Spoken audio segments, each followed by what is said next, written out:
पण अत्यंत महत्त्वपूर्ण अपडेट पाहतो हा व्हिडिओ आपण शेवटपर्यंत पाहा। राज्यात 20,000 शिक्षक पदे कमी होणार 26 नोव्हेंबर 2025। नमस्कार मित्रांनो, चॅनलमध्ये आपले सर्व स्वागत आहे। तत्पूर्वी आपण नवीन असाल चॅनल आता सबस्क्राईब करा, समोरील बेल आयकॉनला क्लिक करा। असे नवनवीन अपडेट आपल्या समोर सहज आपल्याला पाहायला मिळतील। पाहूया सविस्तर। राज्यातील शिक्षक समायोजन प्रक्रियेबाबत विविध संघटनांनी दाखल केलेल्या सर्व याचिका मुंबई उच्च न्यायालयाने ऐकून घेत 14 नोव्हेंबर रोजी निकाली काढल्या। यामुळे स्थगिती हटल्याने राज्यातील प्राथमिक माध्यमिक शिक्षण संचालकांनी सुधारित संच मान्यता निकषानुसार अतिरिक्त ठरणाऱ्या शिक्षकांचे समायोजन करण्याचे आदेश जारी केले आहेत। याच अनुषंगाने राज्यात सुमारे 20,000 शिक्षक पदे कमी होण्याची शक्यता व्यक्त करण्यात आली आहे। सुधारित संच मान्यता शिक्षक पदावर मोठा परिणाम। शालेय शिक्षण विभागाने 15 मार्च 2024 रोजी विद्यार्थी पटसंख्येच्या आधारे शिक्षक व शिक्षकेतर पदाची पुनर्मंजुरी करणारा आदेश काढला होता। नव्या संच मान्यतेनुसार 2024-25 साठी मंजूर व कार्यरत शिक्षकांची संख्या शासनाने पूर्वीच जाहीर केली आहे। विद्यार्थी संख्येचे निकष वाढवण्यात आल्याने अनेक शाळांमध्ये शिक्षक अतिरिक्त ठरणार। राज्यभरात सुमारे 20,000 पदे कमी होण्याची शक्यता।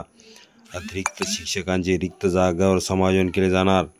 मात्र भविष्यातील शिक्षक भरतीची संधी कमी असल्याचे संकेत। कोर्टाच्या आदेशानंतर समायोजनाची गती वाढणार। महाराष्ट्र राज्य पदवीधर प्राथमिक शिक्षक व केंद्र प्रमुख सभा आणि इतर संघटनांनी समायोजन प्रक्रियेतील त्रुटीवरून उच्च न्यायालयात याचिका दाखल केली होती। या प्रकरणी न्यायालयाने पूर्वी जैसे थे आदेश दिला होता। मात्र 14 नोव्हेंबर रोजी सर्व याचिका निकाली काढल्या गेल्याने राज्य सरकारला समायोजन प्रक्रिया पुढे नेण्याची मुभा मिळाली। त्यामुळे शिक्षण संचालकांनी पुढील वेळापत्रक जाहीर केले आहे। 5 डिसेंबरपर्यंत जिल्हा स्तरावर अतिरिक्त ठरणाऱ्या शिक्षकांचे समायोजन। जिल्ह्यात शिक्षक अतिरिक्तच राहिल्यास 19 डिसेंबरपर्यंत विभागीय स्तरावर शिक्षण उपसंचालकांकडून समायोजन पूर्ण करणे।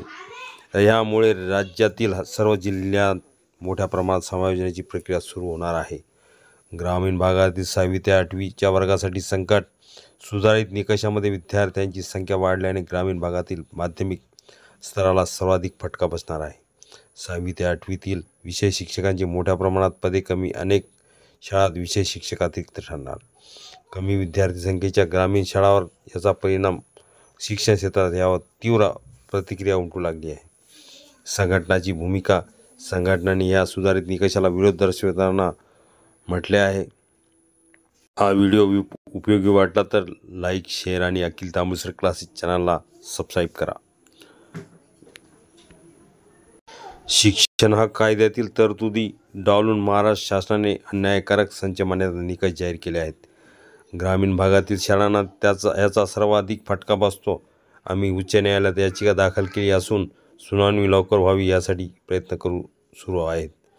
निष्कर्ष मुंबई उच्च न्यायालयाच्या निर्णयानंतर शिक्षक समायोजन प्रक्रियेला वेग येणार आहे।